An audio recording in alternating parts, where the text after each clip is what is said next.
কাকদ্বীপে আরজিকর কাণ্ডের প্রতিবাদ মিছিলে উপস্থিত প্রাক্তন সুন্দরবন উন্নয়ন মন্ত্রী কান্তি গাঙ্গুলি ও অভিনেতা বাদশা মৈত্র।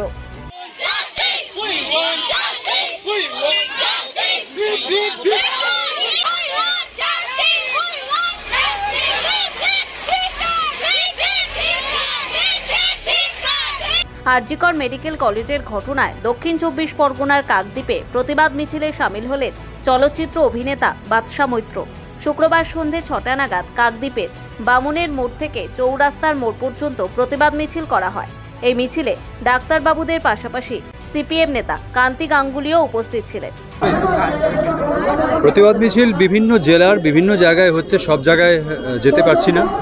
আমার নিজের জেলা মুর্শিদাবাদে হচ্ছে। যত দিন যাচ্ছে মানুষের রাগ বাড়ছে।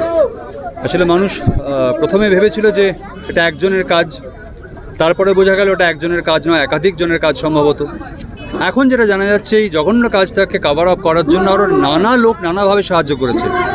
তাই আমরা দ্ব্যর্থহীন ভাষায় বলছি, প্রত্যেকটা লোকের দৃষ্টান্তমূলক শাস্তি চাই। এরা কার প্রশ্রয়ে লুকিয়ে আছে তাদের কথা জানতে চাই। গোটা রাজ্যের মানুষ, দেশের মানুষ এই অপরাধের পিছনে যারা যেভাবে যে মানুষ যুক্ত আছে তাদের সবার নাম, ঠিকানা, পরিচয় এবং তাদের অপরাধমূলক দৃষ্টান্তমূলক শাস্তি, এটা আমাদের সবার দাবি। সুপ্রিম কোর্টের রায় একটাই কথা, রায় তো এখনও বেরোয়নি, শুধু একটাই কথা বলবো, একটা অবজারভেশন বলবো।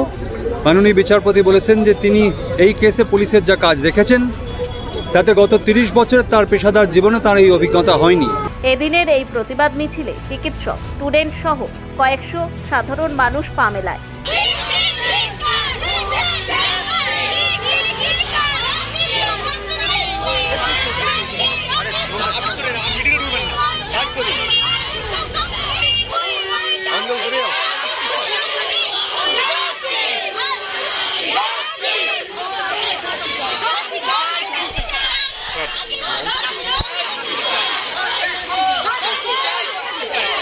ব্যুরো রিপোর্ট, নিউজ দিগন্ত বার্তা।